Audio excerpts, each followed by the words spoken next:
This video is sponsored by Babbel. Babbel is one of the top language learning apps in the world. Its intuitive lessons help you learn a language through real-life conversations. I've been using Babbel for over a year now, and it's proven to be very useful to me because of my love to travel. I've used Babbel so far to learn Spanish, Italian, and German, which I've been able to utilize in different countries.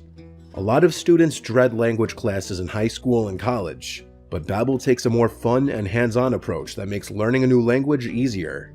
My favorite part about Babbel is that it easily categorizes its courses based on specific skills and interests that you're looking to learn. Babbel is scientifically proven to help you start speaking a new language in 3 weeks with lessons designed by real language teachers for a more immersive and personal experience. All you need is 10 to 15 minutes a day. Babbel also offers a 20-day money-back guarantee, so if you're interested in learning a new language, click the link in the description to get 60% off your subscription.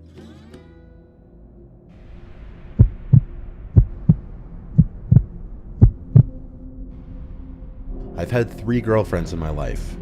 My current girlfriend, who I've been with for 3 years happily, my first girlfriend in college, and my second girlfriend, Kelly. Kelly was someone who put me through hell emotionally and sometimes physically.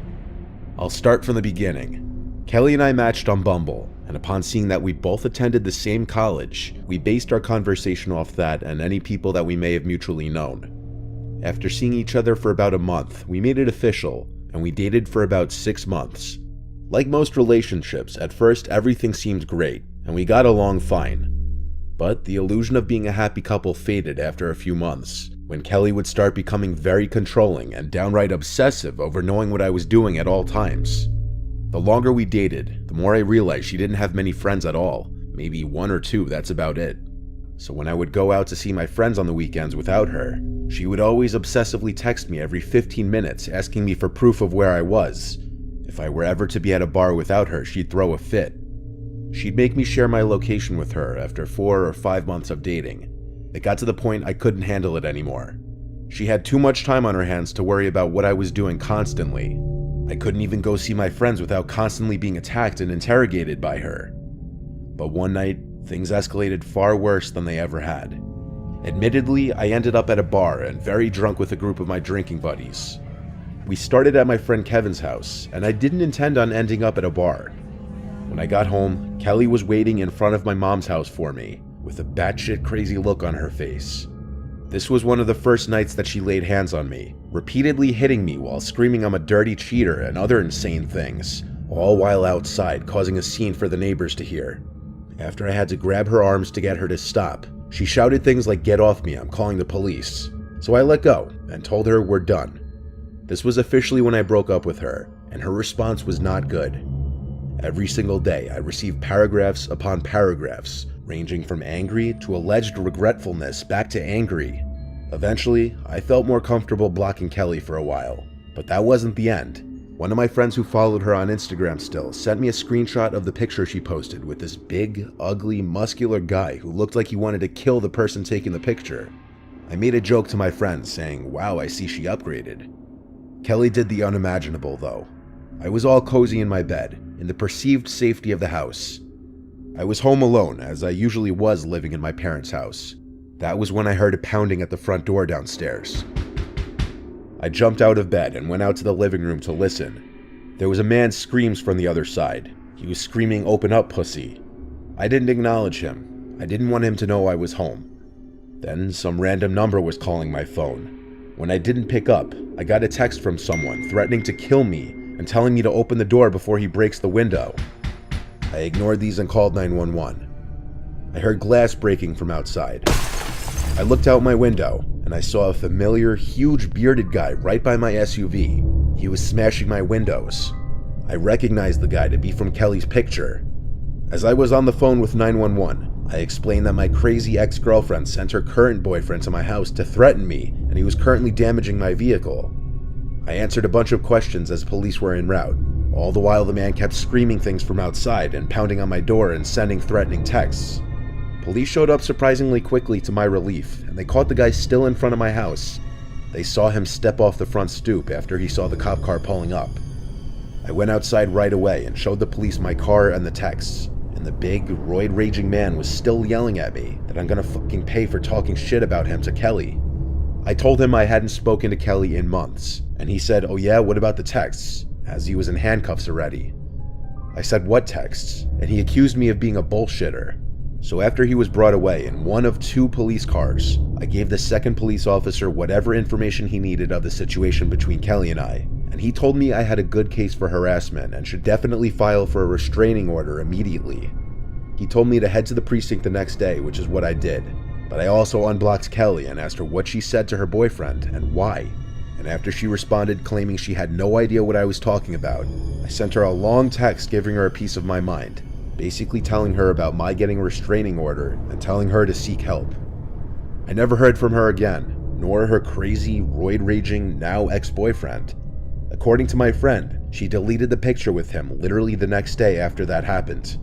I currently have a restraining order against both her and her ex-boyfriend, Javier Cruz.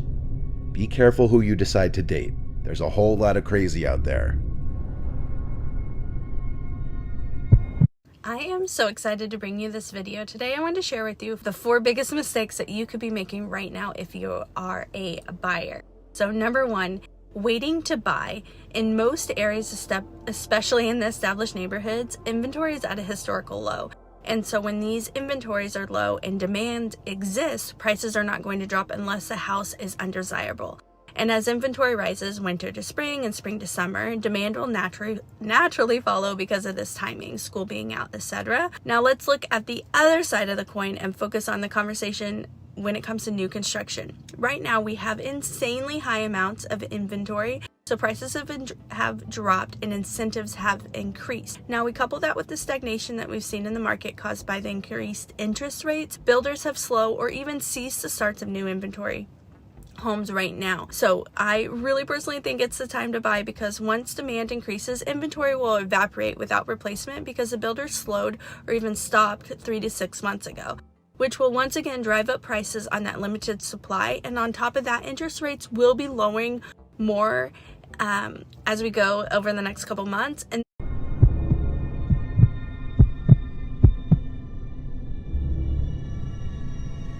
I dated my ex Kian for 2 years. It was a toxic, abusive relationship. I endured a lot of physical suffering from it, but I was always too scared to leave it. I live with my single mom on a rougher side of town, the place where I spent my entire childhood. Being a girl walking home alone at night here can be sketchy, which was part of the reason why I stayed with Kian for so long. He is a big guy, and I felt a sense of protection with him when he wasn't making me feel like shit. A big reason I stayed with him though towards the end was because I was scared of how he'd take it if I broke up with him. My mother always hated him though, and she knew he was no good for me. Unfortunately, it took me as long as it did to cut ties with him. I did it over text one day though, because I knew if I did it in person he'd hit me or go crazy. He still didn't take it well. Seconds after I texted him, he tried calling me over and over. I wouldn't pick up because I was scared. So after the 3rd or 4th attempted call, he started typing for a few minutes, and the text I got from him was a long paragraph cursing me out, a lot of it in all caps. I texted him back that we could talk about it on the phone tomorrow when he's cooled off. He of course sent another paragraph, and I didn't read this one right away because I was about to cry, and I didn't want to deal with it at that moment. My mom was working her second job that night and wouldn't be home till around 2 in the morning. I had class the next day, so I went to bed early around 10, but falling asleep was difficult with my mind racing. Eventually though, I did fall asleep. I woke up in the middle of the night to a sound from the outside of my room. I looked at the clock and it was around 1 a.m. It wasn't uncommon for me to wake up to my mom getting home late at night after work. I was just surprised because she was home rather early this night. I sat up and saw something sitting on the edge of my bed. I realized it was my cat Nala. I got out of bed and went out into the hall and called my mom's name. All the lights were out. I knew for certain I heard something from out in the living room. I turned on the living room lights, but no one was here. I went to the front door to make sure it was locked, and it was. I checked through the window to the driveway, and my mom's car wasn't here, so I figured maybe I was just hearing things. I went back to my room and shut the door, then crawled back into bed. Nala was still in the same spot on my bed. She hadn't moved. I tried to go back to sleep, and I suddenly heard another sound. I ran out to the living room again, and my mom wasn't here still. I suddenly realized Kian knew where we kept the spare key in the backyard. What if he had just let himself in? I went back to my room and called my mom on my cell phone and told her. I had already texted her earlier about my breakup, so she already knew and was proud of me. She said she'd be home in a little bit and that I could just be hearing house noises. I laid back down in my bed. Nala was still in the same position. I turned on the lamp and went to go pick her up, but I gasped when I saw her eyes lifelessly open and she wasn't breathing. I picked her up and confirmed it. My cat was dead. I wanted to cry, but I covered my mouth. I suddenly knew that Kian was in the house and that he did this to punish me. I locked my bedroom door and called 911 and whispered into the phone that my crazy ex-boyfriend broke into my house and killed my cat. I was told to wait in the closet in my bedroom until I heard the police arrive. I stayed on the phone with 911 in the closet, waiting. At any time during this, the front door to the house could have opened and closed, and I wouldn't have been able to hear it. Eventually, the 911 operator told me the police were there. Apparently, the door was unlocked because they let themselves in. That meant Kian had probably just left. I went to the living room to find 2 police officers. I was bawling my eyes out over Nala now. The first thing they asked was, "Where is he?" And I said, "I think he left." I showed them my cat and the text from Kian. My mom came home shortly after I called her, and she cried over Nala too. The police were not very helpful at all, saying without any actual evidence that someone broke into the house, they couldn't just go and arrest someone. Nala had no stab marks or anything, so as messed up as it sounds, we couldn't even prove that she was likely murdered by Kian as revenge to me. The next day, my mom had the locks to the house changed. The spare key in the backyard was still there, but Kian easily could have put it back. I blocked Kian's number and all social media outlets. All the evidence pointed to him having done it. My mother and I went through the process of getting an order of protection against him, and the judge issued us a temporary one before our court date. The last time I ever saw Kian was in court, where thankfully the judge determined that the order of protection would remain in place. I still often think about how the first time I went downstairs, Kian was probably somewhere in the living room, hiding and watching me.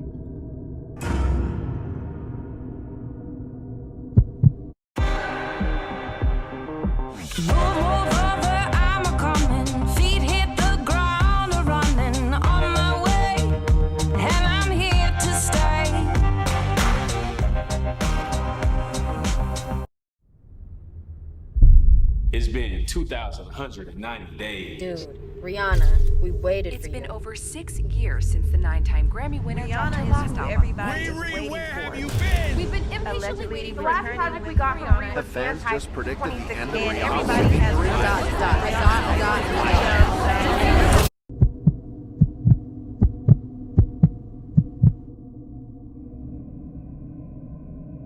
When I was in junior year of high school, I had my first relationship. His name was Mike. He was a senior at a different high school the next town over. We met through Facebook. He messaged me and we started talking from there. We started hanging out and going to each other's games. I'd go to his football games, he'd come to my softball games. We officially became boyfriend-girlfriend after a few weeks. Since we were in high school though, we didn't go on a lot of traditional dates like dinner or drinks. We were just kids still. Our dates usually consisted of getting burritos, going for drives, or hanging out at his place since my parents were always home and made it awkward in case we wanted to do anything. The best way I could describe Mike, he was a bit of a hothead. He was big for a 17-year-old, that's why he played football, but he didn't hang out with the jocks. He hung out more with the stoner crowd and the regular crowd. At least that's what he told me. I didn't go to the same school as him, so I didn't see who he was with during lunch. I also didn't really meet a lot of his friends. We mostly hung out just the two of us, as opposed to group things. Since he lived kind of far though, and I couldn't drive yet, it did get annoying. And truthfully, I started to develop feelings for this boy Andrew at my own school in my grade. Around the same time, I felt myself losing interest in Mike. I wanted to test things out with Andrew, so one night when Mike was asking to hang out, I asked him to pick me up so we could talk. He knew right away something was off when I said that. When he picked me up, we went for a drive, and I told him that I think we should take a break. He refused to accept that I was serious, and angrily demanded to know what he did. When I told him it's just that I felt the spark wasn't there anymore, he got so mad that he punched his dashboard, leaving a big indent in it. He started yelling and scaring me, so I was about to get out of the car, but he stopped me and put his hand on my shoulder and said no, and then asked me not to leave. He told me he's just angry, but that he'd drive me home. He put the car back in drive and started driving us. As we drove, he kept getting angrier as he kept asking for more details of what he did wrong. He started blowing stop signs, and that's when I realized we weren't going in the direction of my parents' house. I asked him to pull over and let me out, and he yelled no. We were approaching some wooded area, and that's when I started getting really scared. I had never seen him like this before, but he was showing me a crazy side of himself. I got out of the car when he stopped it on the side of some quiet road.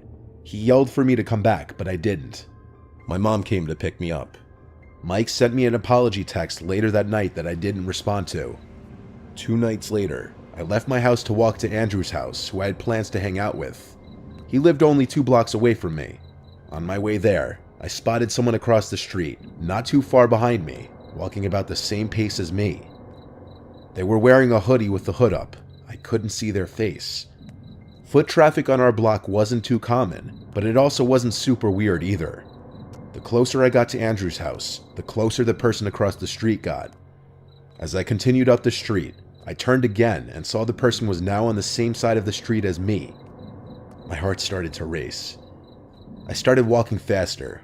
According to my phone, Andrew's house was coming up just on the right. I texted him to come outside please because I think I'm being followed. He replied back okay. I turned one more time as I heard the sound of shoes running on the sidewalk approaching from behind me, and I saw the guy in the black hoodie running at me. I screamed and ran as fast as I could for about 5 seconds, before seeing Andrew run to the front of his house in confusion. I turned around again and saw the guy in black running the opposite direction down the street. I keep saying the guy in black, but I know it was Mike. That guy had an identical height to him from what I could tell.